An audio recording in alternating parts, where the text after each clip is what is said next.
ఈనాడు తెలివితేటలు ఎక్కువైపోయినాయి, ఆలోచనలు పెట్టలేకపోయి సేవ క్రమాన్ని పాడు చేసి తొంగలో దొక్కేసి ఎవడిష్టం వాడిదే, ఎవడ ఆలోచన వాడిదే, ఎవడి ప్రయోగం వాడిదే, ఎవడి ప్రయత్నం వాడిదే అన్నది అయిపోయింది. వాక్యాన్ని దాటి వెళితే మన ప్రయాస బుగ్గిలో కాలిపోద్ది, గంగలో పోసినట్టే. ప్రయాస మొత్తం నాశనమైనట్టే. దేవుడట ఈ సేవను అగ్నితో పరీక్షిస్తాడట. ఎట్లా పరీక్షిస్తాడు? అగ్నితో పరీక్షించినప్పుడు ఏది నిలబడుద్దో దానికి దేవుడు ప్రతిఫలం ఇస్తాడు. చూడండి ఒకసారి కొరింథీ పత్రికలో ఆ మాట మనం చూడగలం. కొరింథీ మొదటి పత్రిక 3వ అధ్యాయం 10వ భాగం చదవండి.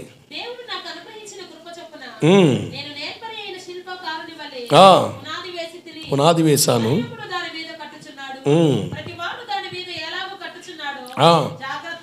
ప్రతివాడు దాని మీద ఎలాగూ కట్టుచున్నాడో జాగ్రత్తగా చూసుకోవాలి. వేయబడింది తప్ప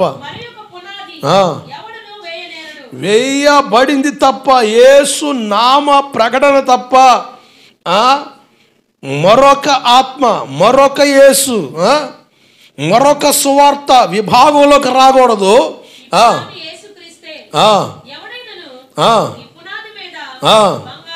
బంగారము, వెండి, వెలగలరాళ్ళు, గడ్డి, కర్ర, కొయ్యకాలు మొదలైన వాటితో కట్టిన ఎడల వాని పని కట్టబడును. ఆ దినము దాన్ని తేటపరచును, అది అగ్ని చేత బయలుపరచబడును. మరియు వాని పని ఎట్టిదో దాన్ని అగ్నియే పరీక్షించును. పునాది మీద ఒకడు కట్టిన పని నిలిచిన ఎడల వాడు జీతం పుచ్చుకొనును.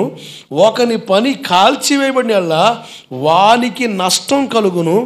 అతడు మట్టుకే రక్షింపబడును కానీ అగ్నిలో నుండి తప్పించుకున్నట్టు రక్షింపబడును. ఏంటట?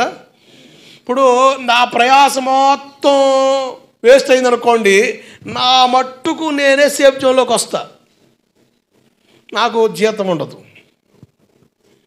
ఒకవేళ నా పనికి తగ్గట్టుగా, ప్రయాస తగ్గట్టుగా అగ్నిలో కాల్చబడినప్పుడు నిలిచిందనుకోండి, జీతం ఉంటుంది నాకు. అంటే నిలబడడం ద్వారా, కొన్ని గట్టి గింజలు కనపడడం ద్వారా, ప్రయోజనంగా సంపూర్ణమవడం ద్వారా, లోకానికి వేరే క్రీస్తుకు దగ్గరై దైవికంగా బ్రతకడం ద్వారా, అటువంటి వాళ్ళు సంఘాలు ఉండడం ద్వారా, వాళ్ళు కనపడడం ద్వారా దేవుడు జీతం ఇస్తాడు. నువ్వు ఎంత చెప్పినా కూడా నలుగురితో నారాయణ కులంతో గోవింద అన్నట్టుగా నీ వ్యవహారం నువ్వు చేసుకుని పోయావనుకో, నీ తీరు నీదే. సేవకుడు ఏదని చెప్పు, ఎలాగని చెప్పు, నా తీరు నాదే, నా పద్ధతి నాదే. ఆదివారం చర్చికి వెళ్తా, ఎందుకంటే వెళ్ళాలి గనక, వెళ్ళకపోతే బాగోదు గనక వెళ్తా. 2 మొక్కలు చెప్పు అంతేగా నువ్వు ఎట్టుండు, అట్టుండు, అలా ఉండు, ఇలా ఉండు, నా మీద బోడి పెత్తనాలు చేయడానికి నేను ఊరుకోను.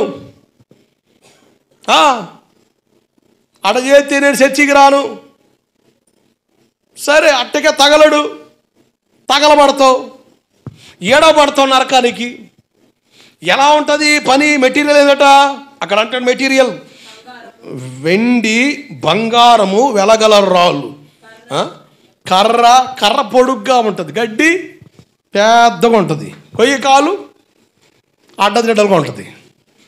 ఇప్పుడు అగ్ని వచ్చినప్పుడు కర్ర కాలిపోద్దా, బంగారం కాలుద్దా, బూడిదైపోద్దా? గడ్డి బూడిదైపోద్ది, కొయ్యకాలు. కానీ బంగారం, వెలగల రాళ్ళు, వెండి అది కాల్చబడే కొలది ప్రకాశవంతంగా మారుద్ది. గట్టిగా చపలు కొడుతూ స్తోత్రం చెప్పు.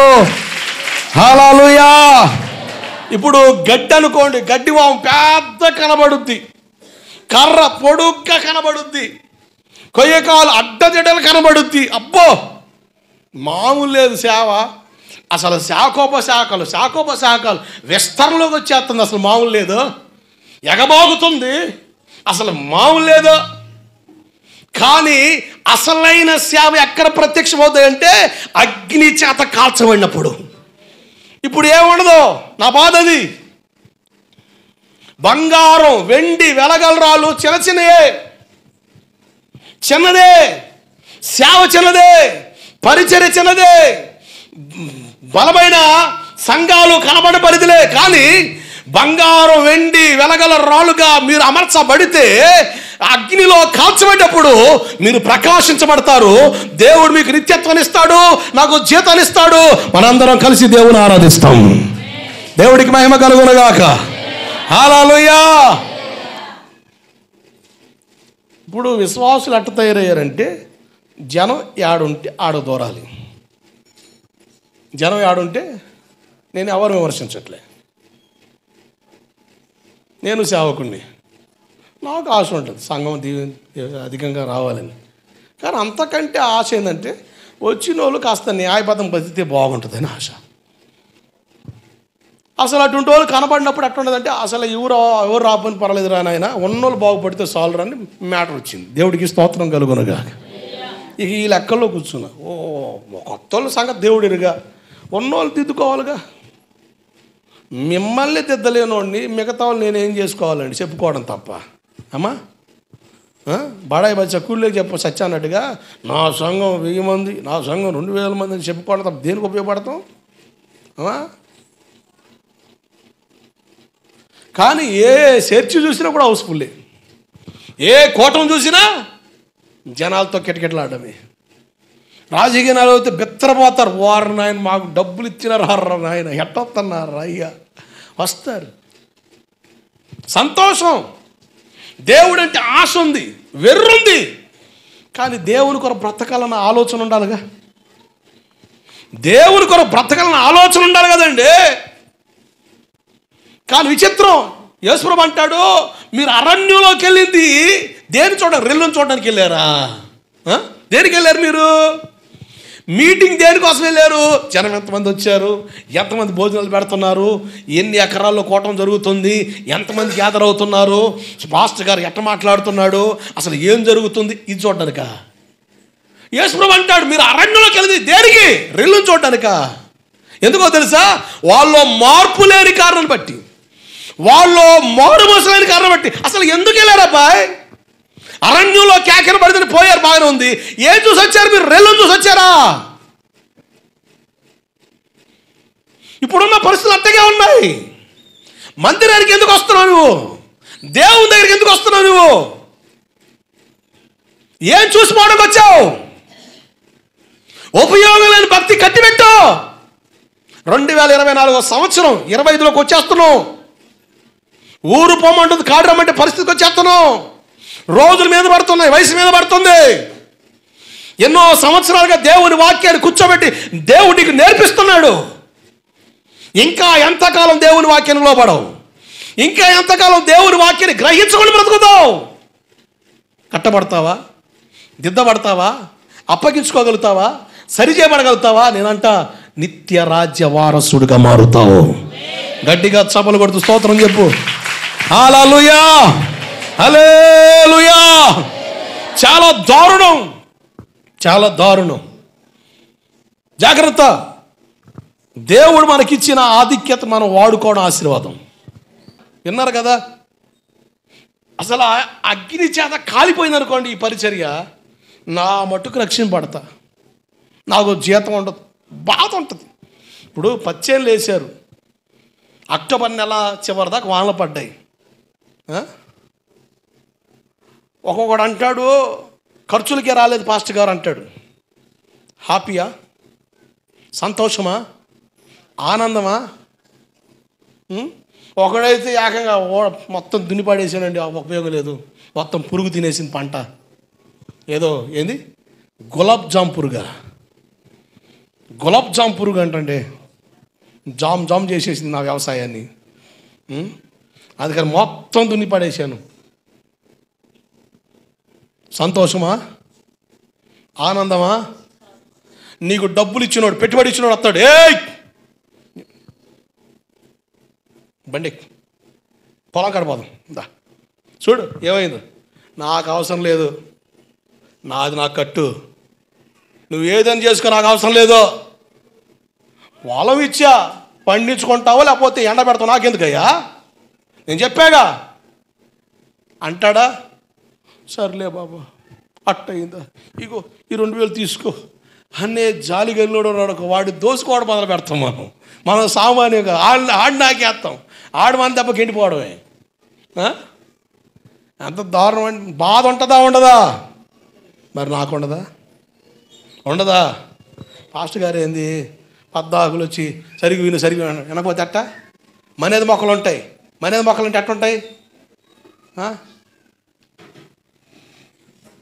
నువ్వు వెళ్ళి ఏం చేస్తావు? ఎట్నేపి తొక్కి ఎందుకు నిలబడితే కాస్తే నాకు కూడా కాసులు రాలుతాయి.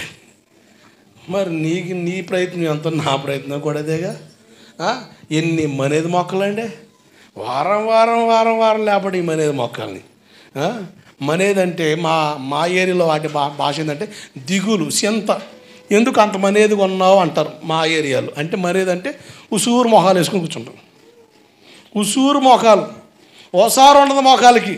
అరే దేవుడి దగ్గరికి వచ్చా కదా, దేవుడు మేలు చేస్తాడు అన్న ఓసారి ఉండదే మొఖాలకి. ఎప్పుడు చూసిన వీడు సొమ్ము అంతా ఎవడో తిన్నట్టు పెడతాడు మొహం. మీ సొమ్ము ఏదో నాకు రాసి పెట్టినట్టుగా సాల్లో ఏదో దోసుకున్నాడు పెట్టడం. ఎందుకమ్మా? సంతోషం ఉండాలొద్దా? ఒకసారిగా వాక్యానాలొద్దా? అంత ఉసిరెందుకు? నువ్వు ఫలిస్తే, నీ పంట దేవునికి ఉపయోగపడితే, నిన్ను పంటగా కోసి దేవుని కాడ పెడితే దేవుని అగ్ని దిగి రావాలి. కయ్యూరు పెట్టాడు, హేబేలు పెట్టాడు. కయ్యూరు పెట్టిన పంట ఏమైపోయింది? మొత్తం తుడిసిపోయింది. హేబేలు తెచ్చిన ఆ అర్పణ ఏమైంది?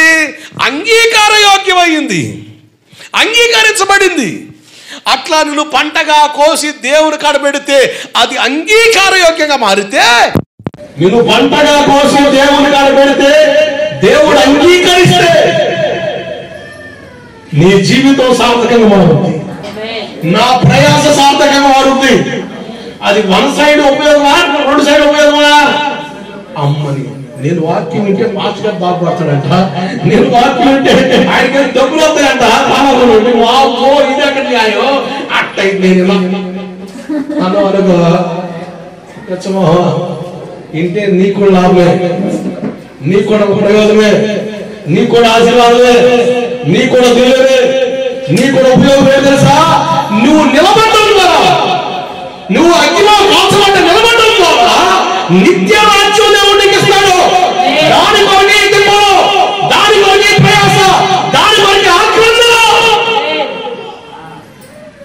కనుక నీకు లాభం ఉంది, నాకు లాభం ఉంది. దేవుడు మనల్ని దీవెనకరంగా మార్చును గాక.